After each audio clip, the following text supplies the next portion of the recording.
1899 সালের আজকের দিনে জন্ম কাজী নজরুল ইসলামের। তার সৃষ্টিজীবন ছিল মাত্র 43 বছরের। 1942 সালে তিনি মারাত্মক স্নায়বিক রোগে আক্রান্ত হন। সেই থেকে বাংলার বিদ্রোহী বুলবুল নির্বাক।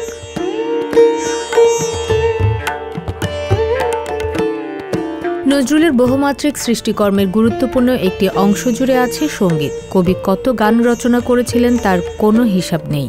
সঠিক জানা না গেলেও ধারণা করা হয় নজরুলের গানের সংখ্যা 4000-এরও অধিক।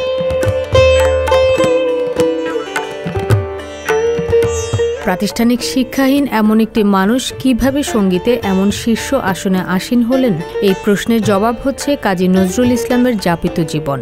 শৈশবে তিনি মসজিদের মুয়াজ্জিনের কাজ করেছেন। পরে তিনি লেটোর গানের দলে যুক্ত ছিলেন। তার হিন্দু পুরাণ, বাংলা সাহিত্য ও সংস্কৃত সাহিত্য অধ্যয়ন থেমেছিল না। অল্প বয়সে নাট্যদলের জন্য লোকসঙ্গীত রচনা করেন। একদিকে মসজিদ, মাজার ও মক্তবের জীবন, অন্যদিকে লেটোর দলের বিচিত্র অভিজ্ঞতা নজরুলের সাহিত্য ও বিশেষত সঙ্গীত জীবনের অনেক উপাদান যোগ করে। আছে যুদ্ধের অভিজ্ঞতাও।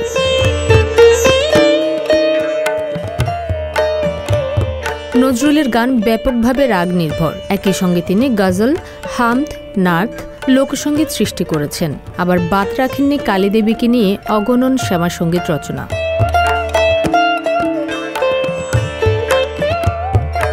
নজরুল তার এক বক্তৃতায় বলেন, কেউ বলেন আমার বাণী জবন, কেউ বলেন কাফের। আমি বলি ও দুটোর কোনোটাই না। আমি শুধু হিন্দু মুসলিমকে এক জায়গায় ধরে নিয়ে হ্যান্ডশেক করানোর চেষ্টা করেছি, গালাগালিকে গলাগলিতে পরিণত করার চেষ্টা করেছি।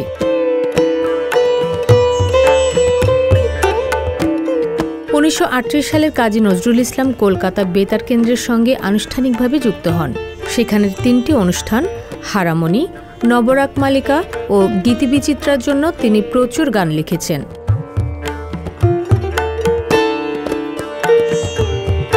সাহিত্যের নজরুল যেমন নমস্য, তেমনি সঙ্গীতের নজরুল ছাড়া কোনো ক্ষণ চলে না।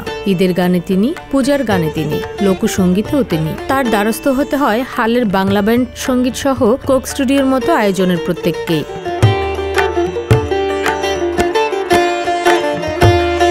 তাই অন্য সব সৃষ্টিকর্মের মতো নজরুলের গানও চিরঞ্জীব। কবিতা জেনেই হয়তো লিখে গেছেন, আমায় নহে গো ভালোবাসো মোর গান।